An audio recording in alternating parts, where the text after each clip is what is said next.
Join us today as we talk candidly with 3 veteran Dragon Ball Z voice actors about Legacy of Goku 2 on Game Boy Advance. I am Chris Sabat. I do the voice of Vegeta, Piccolo, Yamcha, and some others on Dragon Ball Z, and all those characters which carry over to Dragon Ball as well. Yeah. Yes. Eric? I'm next. Eric Vale, and I do the voice of Future Trunks, as well as the tournament announcer, and other scattered little voices all through Dragon Ball and Dragon Ball Z. And first off, I want to give a shout out to my homies on Vulcan. Yo, all raps are logical. And my name, no, sorry, I couldn't help it. My name is Sean Shawan. I do the voice of Goku, King Kai, and Nail on Dragon Ball Z and Dragon Ball, and hopefully Dragon Ball GT. Basically just wanted to kind of get y'all's thoughts on the game. I know, Chris, you've had a chance to play through, I believe it's West City, I think, in the game. I'm probably halfway through West City at this point. I'm in the Warlords area. I'm actually, honestly, I'm stuck there. Yeah, I'm stuck. Actually, I'm at a part at Peppertown where Gohan's trying to run through this sort of wooded area, and there are all these little guys with rocket launchers and all these bears and things running around. And just don't even try. I'm telling everyone out there, don't even try to hurt anyone on that level. Just run. For your life. But I'm not saying that's going to work either, because as I said, I'm stuck on the game there. Which happens from time to time. Eric, have you gotten a chance to get to any certain level? Are you stuck somewhere in the game? I did. I'm not the world's most proficient gamer. I'm not very good at it. Would you say that you're gaming challenged? I would probably consider myself gaming challenged. However, that didn't halt me at all from going over to Chris's house last night and playing the beta version on his computer. And it was a blast. It took me right back to Legend of Zelda when I was, like 14. So it was great. That's cool. I just played it this morning, actually, and I got to the part where I beat Frieza. Well, not the ultimate Frieza, but I beat this illusory incarnation of Frieza, and then I started running around as Gohan. I found his math book. You get to free roam in the game, which I really like, because in the first one you could only move like on an X and a Y axis, and this one you can walk around in any way you want. Right, you can go in any direction. Any direction you want. It's a lot more movement. Yeah, it's a lot more freedom to it. It's a really cool. real fluid game, and believe me, without the free movement in that game, there's no way to beat that game either. Yeah. You have to be able to move diagonally in this game, or you're toasted. I think it gives a lot more freedom to the gameplay to be able to just kind of go wherever you want to at any time. Oh yeah, absolutely, yeah. And I'm a Game Boy Advance owner, so I will be picking it up as soon as it's released. As you all are. As we all are Game Boy Advance owners. Yes, because I get to take home yours, right? Yeah. Game Boy. Thank you. Actually, I wish I had more time to play Game Boy Advance. Maybe with this new game, I'll give it a shot. Yeah. So in the game itself, since it does follow pretty closely, Chris, you and I were talking about this, the game follows pretty closely Trunks through Cell games. In the gameplay itself, what would you say stands out as the most exciting moment thus far in which you've played? The most exciting moment thus far? Actually, I actually got a lot of thrill out of the music for the game. I was going to say the same thing. I like the music so much more than the first one. Yeah. And actually, it's not even just that. It's really funny because all the characters are tiny, as we all know, because the screen's only this big. But all the characters are little tiny, and the music is like this 8-bit, really hyper-realistic, like miniaturized version of the actual music from the show. The actual music from it was all the themes that you remember. It was Frieza's theme and Trunks' theme, and but it was all these little tiny Atari-like sounding versions of them. Yeah. But it was also they did a really good job, like in between like cut sequences, not even cut sequences, in between scenes, like when it's reloading, it doesn't load a new loop. The loop continues as it loads. Whereas on the first one, I noticed like every time you walked into like a new screen, off the screen onto a new one, the loop would start over again, maybe even with something different, and it was real disjointed. But you really do. It's like playing a PlayStation 2 game, but like this tiny, big, small. Yeah, it's like miniaturized. Yeah. My thoughts on the music of the game are quite interesting. Because last night while I was sitting at Chris's computer playing the game, I was digging the tunes because I thought it was Chris sitting next to me messing around with his keyboard and all this music software that he's got. was like, man, that's really good. And he's like, Yeah. I didn't do anything. I didn't do it. And it was just, the music that was off the From the game. Yeah. Only he had to pump through the speakers in the room, so it was really loud. That was sort of I don't think many people will have that experience though. Yeah. Like playing their Game Boy Advance through a multimedia speaker. Yeah, and just crank it with a subwoofer. That's true. But if you can do it, it's really interesting. And the good news is, by the time this game releases, the Game Boy SP will be out in the marketplace, which will I'm excited. Will be buying. I've actually already promised this to a friend of mine. I said, look, I'm getting a Game Boy SP, and I'm going to send you my Game Boy Advance because it's got a backlit screen and it's lithium chargeable ion battery, and it flips, and you get 10 hours with the light on and 18 hours with the light off. The screen's not going to get scratched out. All on Legacy of Goku 2. Oh, absolutely. Right. All in Legacy of Goku Right. 2. Absolutely. That's the only game we're going to play. I'm throwing out all my other games.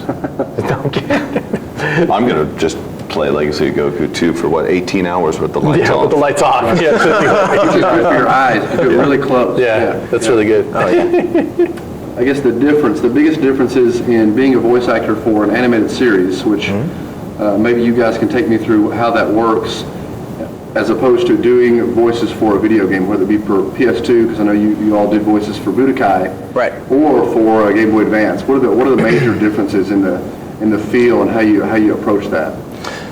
Well, actually, in Budokai, it was actually just like doing the TV show, but more difficult because they had already done the CG animation for the characters, Right. and the flaps, the mouth flaps, though they were very good, we were reacting scenes we had done several years ago, and it's. The animation tends to be a little more fluid than CG, so it was kind of tricky to redo all that. And then as far as a Game Boy Advance game, usually for something like this, unless there's on-screen dialogue, which we hadn't had to do yet, they will pull something from an audio file that we've already done. So they'll take an audio file and just marry that with an actual... Yeah, we don't even have to come in to record for a Game Boy Advance game. At least we haven't thus far. And I can't imagine that we would in the future, because audio files take up so much data that they've got to reserve a lot of the space On the cartridge for the game itself. Okay. So I can only imagine maybe one yell or one sound effect, or maybe me saying Kamehameha just once in a tiny little compressed wave for Game Boy Advance. Whereas on Budokai, oh my gosh, I think it took me 10 hours to record all of Goku's dialogue, and that was just my character. And Chris has several characters he does, so it might have taken him several days. So as far as the evolution of each of your characters, Goku, Trunks, Vegeta, Piccolo, as the major characters, if you had to take your character from the beginning of the Trunks saga through Cell games, what are the major changes and maybe the evolution of each of your characters through those sagas? I think Goku gets a little less naive, just a little. By the time he has to fight Cell, I think he realizes that in order to fight an enemy like Cell, that he's got to kind of get in the character's head, and the problem is Cell's so evil and Goku's so good, he's got to kind of think like Cell a little bit and kind of understand how he's going to beat this guy, and that causes him, I think, to be a little less naive. Just maybe like if he was 100% naive, like 2% less, because he still stays pretty goofy and naive all the way up into GT as well. So, but yeah, it changed him. It made him a little more battle-hardened, And he also got really wise about, he was like, he knew the whole time, instead of playing his own power, he was like, all right, I know my son can beat him, but my son doesn't even know that. And if I, reveal that, he played a kind of a mental chess game with Cell instead of using raw power to beat him. He's like, okay, I'm gonna play this guy, wear him down, and then I'm gonna unleash my son on him without, because if he had told him that, Cell would have went after Gohan, but he kept it a secret and played a mental. So he got wiser and smarter, and It's interesting. that was kind of my take on it. Very interesting. Yeah, during that particular saga, there was a big evolution for Vegeta. He became a Super Saiyan for the first time. That's right. That was actually a pretty cool moment. That was very cool. Training and...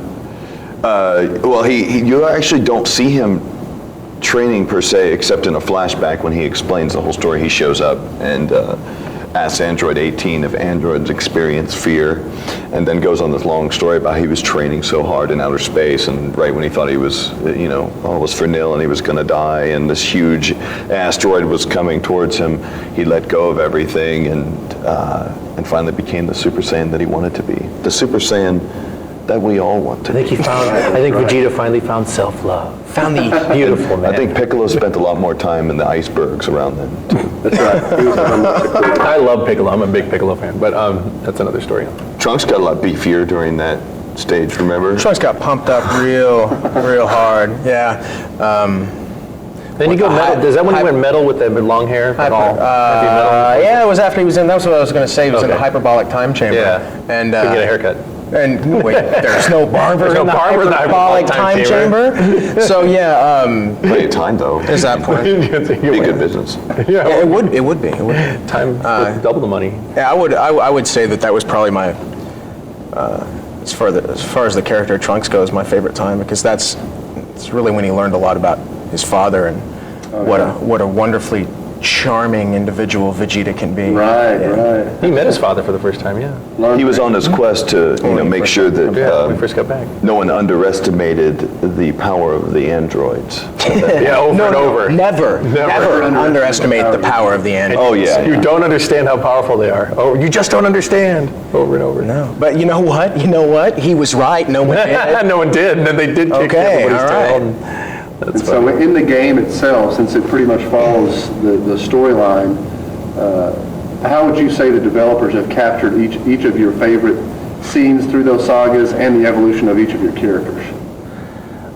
Oh, that's a really deep question. First of all, I didn't get far enough into the game to get that far. The only thing I think I can comment on the game is just it's really well designed, very charming, and they really captured the imagery and how the characters behave and react, and then the dialogue really seems to follow the series almost verbatim in some cases. It really does. It Yeah, really does. very, That's very what close. I can comment on that. Yeah, and that it just plays along that storyline, and you have it's like you're in the storyline. So I haven't got far enough to see how the characters develop, but I can only imagine that with that level of detail early on in the game That's what I appreciated was the detail. Yeah. Detail in that, yes, Trunks' hair is purple. That was great. Yeah. And the transformation when he goes Super Saiyan it's there. It's not just purple hair, blonde hair. There's a transformation. And when he's trying, he's little bitty and trying. It's this little guy trying, and then he doesn't try, and he doesn't make it. And he tries again. It's really funny. And Gohan has no arm, like he's not supposed to. Yeah, he even says it. He says it in the I have dialogue. no arm. I like in the second version where it really does, as you were saying, it does follow the script almost verbatim. Yeah, when you very close. walk your character up to another character and click the button to talk to them, you get a line, and if you click it again, you'll get another line. Another actual line of dialogue. Like if you go and, Gohan goes up and clicks on Bulma, and she says one line, and then you can go click on somebody else. And if you want to, you can go back and click on Bulma again, and she'll see another line that she said during that scene too. So actually, if you keep going around, I noticed if you keep going around to all the characters, I think you can actually get all the dialogue. Now, is this dialogue from the actual Oh yeah, animation? this is actual dialogue, word for word, transcribed onto the. Chris would definitely know better than us because he had to direct everyone. for Every that, one of so- them. Yeah, and as you were saying, I think so far, now granted I haven't gotten far enough, and I've gotten a pretty good ways, but I haven't gotten far enough. I really did like the scene towards the beginning, the details, Trunks and Gohan training, and Trunks wanting to help Gohan fight the androids, and Going Super Gohan Saiyan. bopping on the back of the head, that was Yeah, good stuff. yeah, that was cool. They did that scene when he bops on the back of the head. It's a fun game, and I'm a gamer, and Infogrames I play a lot of Infogrames games, a lot in general, yeah. So On my speaking PS2. of being a gamer, who would you say is the most avid gamer out of you three? And having said that, No, it's there's fingers Savage. pointing everywhere here. It's Savage, dude. You have more games than I do. I have more games. I was a more avid gotta gamer play. than in college maybe, but I had to sell my systems just so I could. Did you want a Game Boy Advance extra super power, whatever you yeah, were I talking do. about I earlier, so brought you can my- play it for I carry my 18 hours in the dark, Sean? And you brought it. I do have a modded out pink Dreamcast. I took it apart and put it in a pink shell. It's it's translucent like this, but it's pink. And he was pointing at me. Yeah, and he was pointing at. I still think you're a more avid gamer. My game console's in its original black case. Who out of all of you do you think is going to finish Legacy of Goku 2 first? Well, if I get, Your fingers are going this way. I have had less time to play games lately, but I'll probably finish it first. I'm gonna go back and play one again, and See, if Sean gets the Game Boy Superpower, or the SP, or whatever it's called, SP. he'll probably finish the game because he can play for 18 hours in the dark. then straight in the dark, or 10 hours with the backlight. Because you have your system that you built on your own. Oh, well, I just modded the case. I didn't, and I have an Xbox and a PS2 also. Game Boy Advance, Xbox, PS2, not a gamer. Yeah. I've actually owned every. Dreamcast, I've had every system. I've had the TurboGrafx. I had a Super NES. I had Sega CD. I had them all. I have a lot of games, I think, though, only because I'm a completionist. I like to have everything. If it's a PS2 game, I want to try and have every single PS2 game, not that I'll ever play them. Yeah. Sean actually likes to finish the games. Sometimes. I like all the way through to completion. I like to finish them, yeah. There was a long time where we just couldn't get in touch with Sean. We were trying to reach him, and he was just playing Echo the Dolphin over and over and over. Actually, I bought Echo the Dolphin from my Game Boy Advance. I know you did. Because I played it on the... I wasn't joking. So what would you all say your favorite genre of games are between fighting and role playing and the different types of games that are out there in the market? What's your favorite game that you're naturally drawn to in style?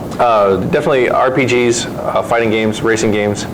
I think we're covering all of them. Yeah, that's all. Yeah. Driving games, walking games, running games, fighting games, RPGs. I even like those cute games like the Animal Crossing game on the GameCube where a good game. That's a really cool game. And I like Monkey Ball, but I don't have a cube anymore because well, it's a long story.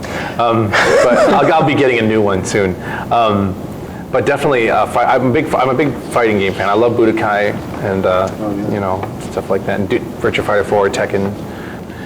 I particularly like, I just like violent games, really. But you like those wacky, like Mr. Mosquito type games. I love... you like wacky, goofy games. Yeah, I like violent and vulgar games for the most part. Mr. Mosquito, I love... I like Blood Rain. Blood Rain's good. Baldur's Gate, I like. And Grand Theft Auto. Grand Theft Of Auto, course, revolutionized the entire video game industry. Yeah, true. I have a GameCube because I have a 10-year-old boy, and it's important that I practice on the GameCube so I can just get whipped over and over again by him. Yeah. So yeah, I play a lot of those kinds of games, and I also play Battlefield 1942. That's the only adult game I play. Everything else is Metroid Prime. Well, I do like 3D Aqua. Unreal Tournament. Unreal's awesome. And Halo is amazing. So with the legacy of Goku 2 covering Trunks through Cell games, would any of y'all have any, at the point that y'all played the game, thus not all the way through, have any tips or tricks for game players, maybe on the first few Read the levels? instruction manual. Yeah, that would... Reading the instruction manual, because I was like, where am I supposed to go? What am I supposed to do? And I didn't have it because it's in beta, and so I didn't have an instruction manual. Sean needs 18 hours worth of batteries to figure out a game. I didn't have much trouble figuring it out after a while. Maybe Sean just had limited time to play it. It was morning. I spent a long time playing it. My advice is run. Run. When you get to the warlord level, you have to run fast. Oh, another thing, I don't think this was in the first game. If you double click in a direction, your character will run really fast. Oh, cool. I didn't know that. For you guys. Oh, I didn't know that. Yeah, This is for you. Great. if you double click and hold, he'll run faster than his normal kind of walking around that he does, cool. which Well, can that's get good. you around West City a lot faster. Oh, That's good. Closing thoughts from any of you guys going out to the Dragon Ball Z fans? we love you. Yeah, good luck with the game. As I said, run when you're in the Warlords area, and run if you hear some guy in your room playing the Game Boy SP in the dark on 18 hours worth of And batteries. doing the voices himself. Yeah, that would be Sean reading the tiles. Reading of it. And now I get to say my next line. Again. No, I'm kidding. No, good luck, guys. It's gonna be a great game. Go get yourself a copy of the game. No, that's my Chris. Get it, play it till your fingers bleed. No, get the game and get the Game Boy Advance SP. And I want to say thanks to all the Dragon Ball Z fans out there who've made my experience on the show just absolutely fantastic and phenomenal, and going out and meeting them. And thanks, Dragon Ball Z fans, and pick up this now. Do it now. Do it now. Pick up the game. Jeremy, I'm sorry. I took your Game Boy. Oh, okay. Yeah, sorry. Thanks for being with us. I'm going to hide mine. Thank you.